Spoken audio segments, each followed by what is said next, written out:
Hello, viewers. Welcome to the UJAT 2020 English Section Analysis. I'm your mentor and guide, Brenda.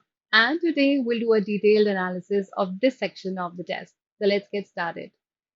The first question is a vocabulary based question. The question says, from the options given below, you need to choose the most appropriate antonym for the given word. And the first word is nadir. Now, nadir simply means the lowest point of anything. It could be the lowest point of your life, it could be the lowest point of anything.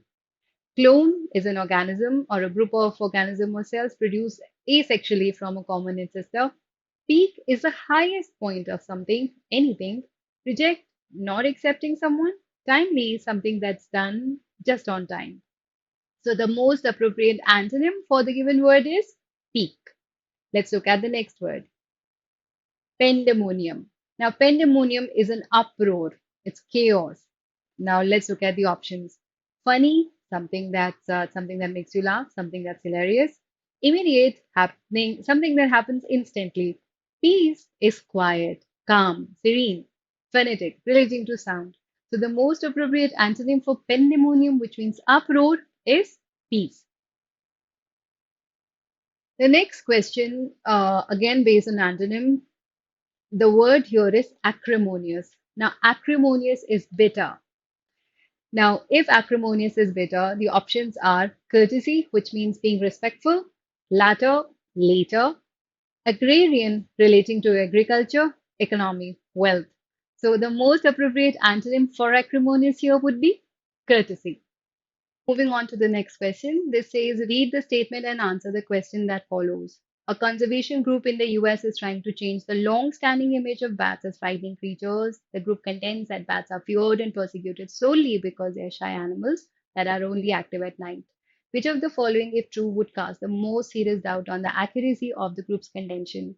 The options are bats are steadily losing natural roosting places such as caves and hollow trees and thus turning to more developed areas for roosting. Bats are chief consumers of nocturnal insects and thus can help make the hunting territory more pleasant for humans.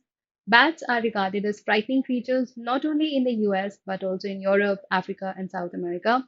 Raccoons and owls are shy and active only at night, yet they are not generally feared and persecuted. Well, does option D relate to what the topic is?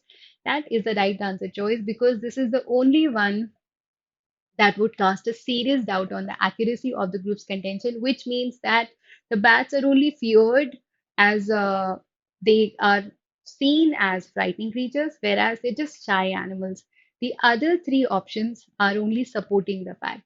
Now let's look at the next question. This says between 75 and 85, nursing home occupancy rates averaged 87% of capacity, while admission rates remained constant at an average of 95 admissions per 1,000 beds. Between 85 to 88, occupancy rate rose to average of 92%, while admission rates declined. Now, if the above statements are true, which of the following conclusions can be most probably drawn? See, the question says that between 75 and 85, the occupancy rate was 87% and the admission rates remained constant, whereas between 85 and 88, the occupancy rate rose but the admissions declined. Now let's look at the answer choices. The average length of nursing home residents stayed in nursing home increased between 85 and 88. That means the average length time that the nursing home residents, that is the patient stayed, that rose, but there were no more. That's it. It just talks about the average length of time they stayed here. Say that increased. Now, the proportion of older people living in nursing homes was greater in 88 than 75. Well, this can be eliminated. Nursing home admission rates tend to decline whenever occupancy rate rise. Well, this is a contradictory statement.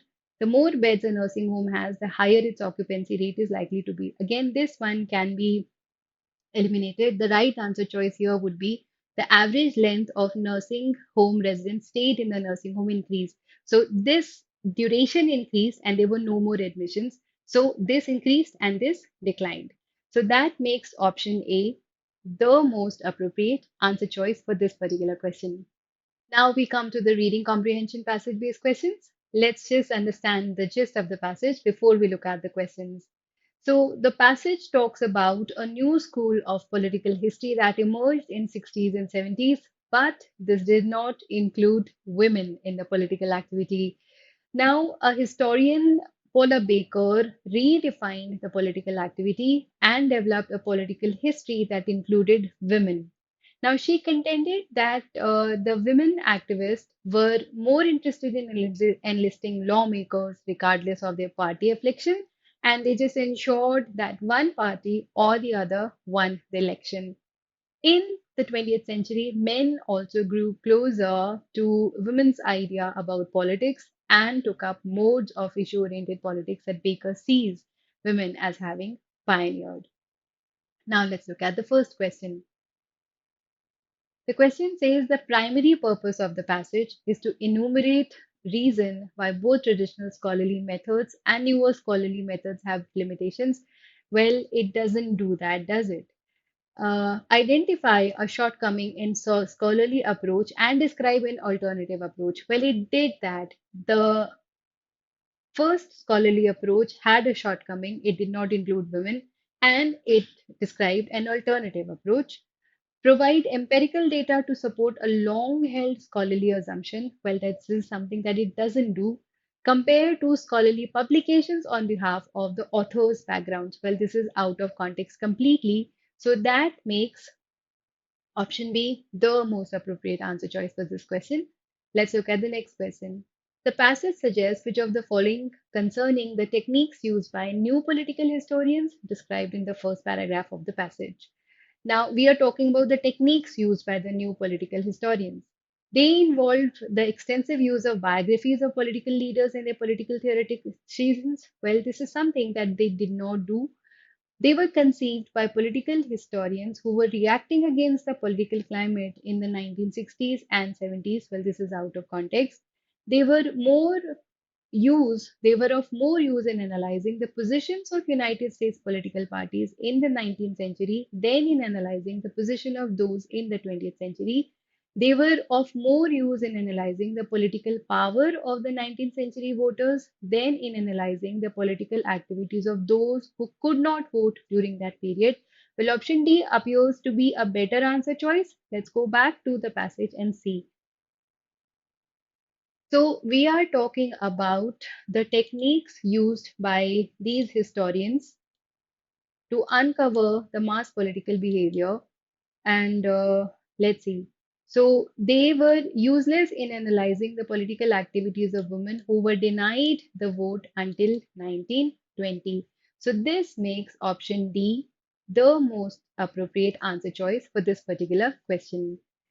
Now let's look at the next question. This says it can be inferred that the author of the passage quotes Baker directly in the second paragraph, primarily in order to. So, why did he quote Baker in the second paragraph? Clarify a position before providing an alternative to that position? Well, he did not clarify a position before providing an alternative to that particular position. Differentiate between a novel definition and a traditional definition. Provide an example of a point agreed on by different generations of scholars. Well, he did not do that.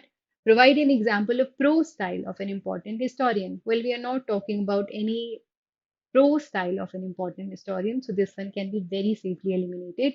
The answer looks like option B, differentiate between a novel definition and a traditional definition. The reason being, Paula Baker, see, she redefined the political activity and developed a political history that includes women, whereas in the previous school of thought, the women were excluded from the political activity. So that makes option B a better answer choice compared to all the other answer choices for this particular question. Now let's take a look at the next question. This says, according to the passage, Paula Baker and the new political historians of 1960s and 70s shared which of the following? A disregard for political theory and ideology, an interest in the ways in which 19th century politics prefigured contemporary politics, that is, gave a version of the contemporary present day politics, a reliance on such qualitative techniques as analysis of election returns, an emphasis on the political involvement of ordinary citizens. Well, option D is the most appropriate answer choice. Let's understand why. We are talking about both Paula Baker and the new political historians of 1960 and 1970. What view they both shared. See, let's go back to the part that talks about it. So, the politicians and the political historians on leaders and government institutions, they check the political practices of ordinary citizens, and Paula Baker has developed a political history that includes women. She concludes that among ordinary citizens, political activism by women in the 19th century prefigured the trends of the 20th century politics. Now, see, they both included the they both laid emphasis on the political involvement of the ordinary citizens. A disregard for political theory and ideology is not being discussed there. An interest in the ways in which 19th century politics prefigured in contemporary politics was the view of Paula Baker, not of the new political historians of 60s and 70s. A reliance on qualitative techniques such as analysis of election return was not a common feature in was a common ideology shared by both. So the correct answer choice for this question will be an emphasis on political involvement of ordinary citizens. The next question says, which of the following best describes the structure of the first paragraph of the passage? Two scholarly approaches are compared and a shortcoming common to both is identified. An outmoded scholarly approach is described and a corrective approach is called for. An argument is outlined and counter arguments are mentioned. Well, that didn't happen. Historical era is described in terms of its political trends. Well, the first paragraph, the structure that best describes the first paragraph is A, that is, two scholarly approaches are compared and a shortcoming common to both is identified. Let's understand how. See, the first paragraph talks about the new school of political history that emerged, and it did not just like the previous school of thought. So, two traditional methods, these two, just like the old approach, the new and the both old, they both excluded women. So, and what was the shortcoming? So, there were two schools of thought, and they both, what was the shortcoming in both? They did not include women. And that is what the first paragraph actually focuses on. So, two scholarly approaches are compared, and a shortcoming common to both has been identified in the first paragraph. Now, let's look at the last question in this set. The information in the passage suggests that pre-1960s, a political historian would have been most likely to undertake which of the following studies. Now we are talking about pre-1960 political historian.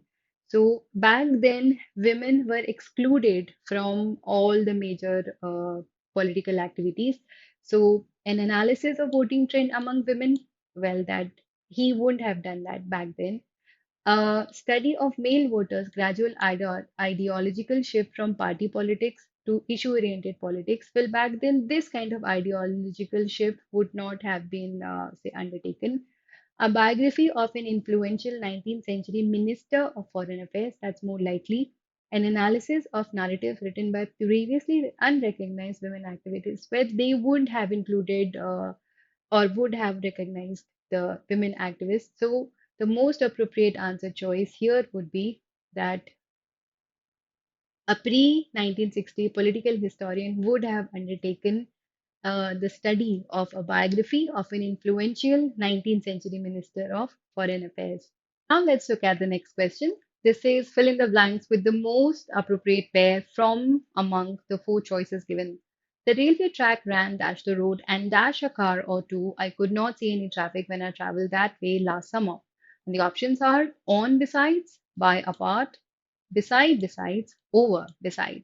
Well, apparently, option C and option D can be very safely eliminated. Reason being, the word apart and beside would not fit the second blank. Let's understand how. You cannot say an apart a car or two. I could not see anything. It could be apart from a car or two. So that means option B will not say the second part of option C would not fit the second blank. It can be so the entire option can be eliminated. And beside, which means near a car or two, I could not see any traffic. So that would be grammatically wrong. So that means we can very easily eliminate option C and option D. Now we are left with option A and option B. Let's consider these choices.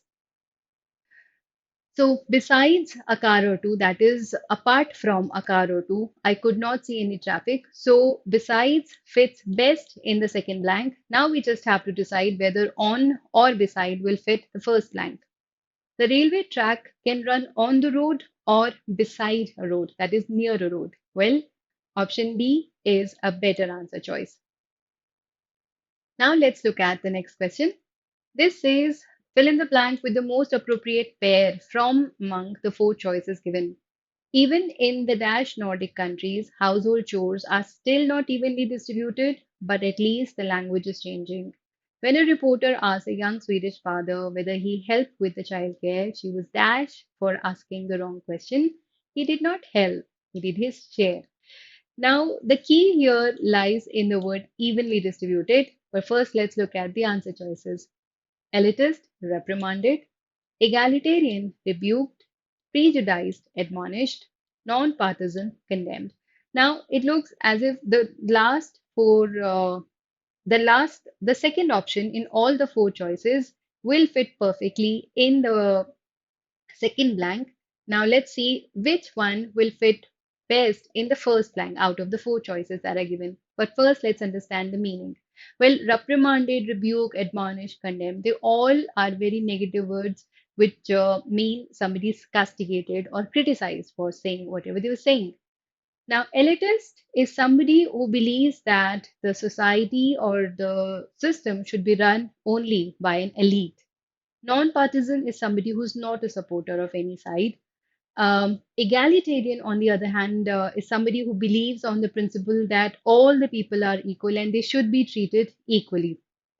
The answer in this case would be egalitarian and rebuked. Let's understand why.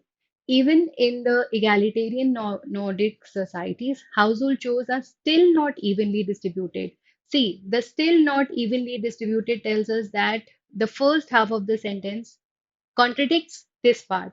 So they say we are egalitarian, we believe that we are equal and the work is distributed equally, but it's not happening. It's not evenly distributed. Um, when a reporter asked the Swedish father whether he helped with the childcare, she was rebuked. She was castigated for asking the wrong question.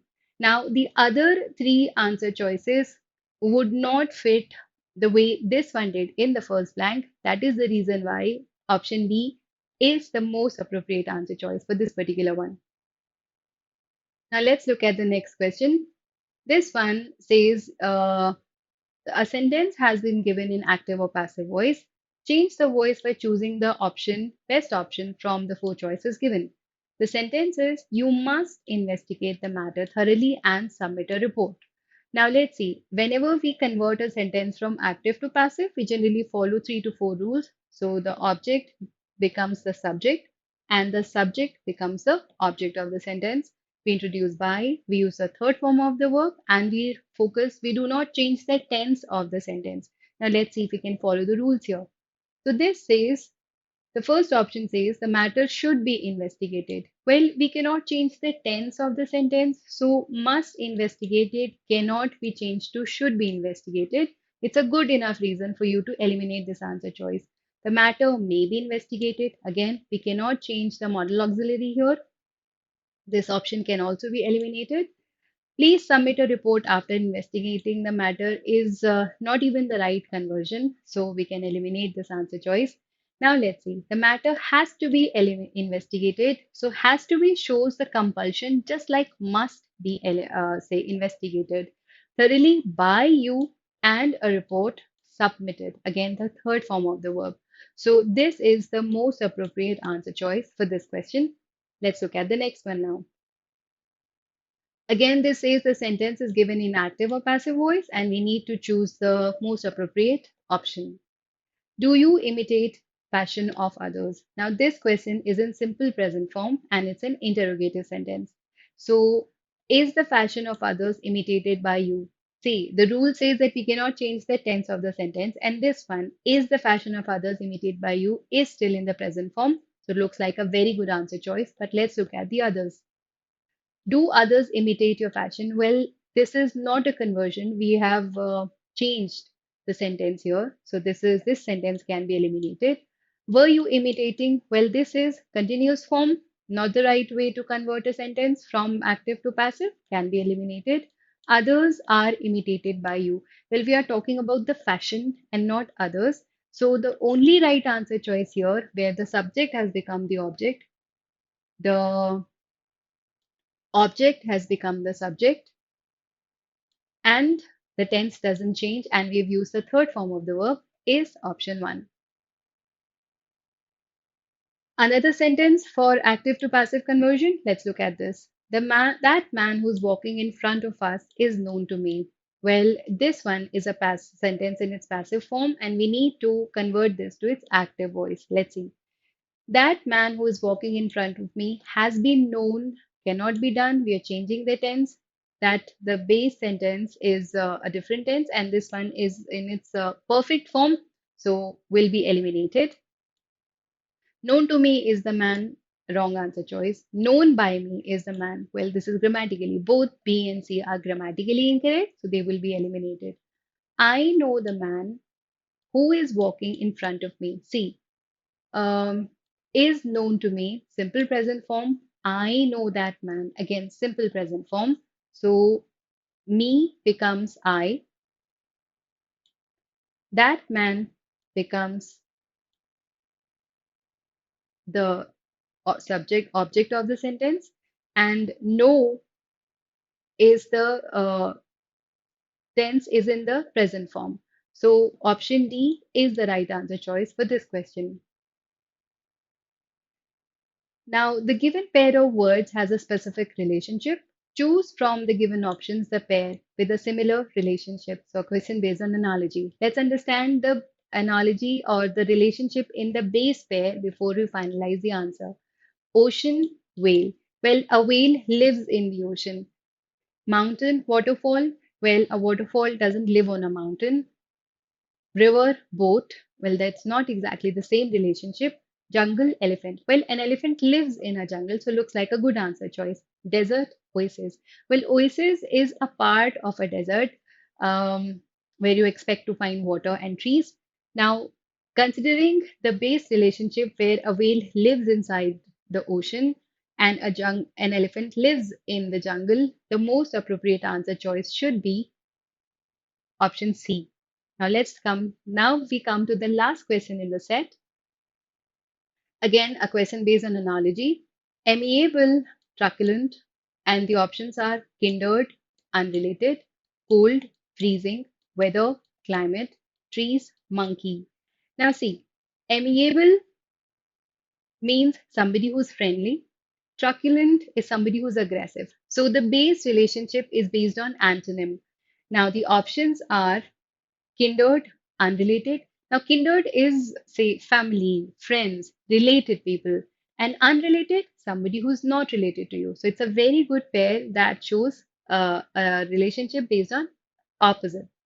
Cold, freezing, they're kind of synonymous. Weather and climate, again synonymous. Trees and monkeys. So, that is not even close. So, the right answer choice in this case would be kindred and unrelated. That is option A.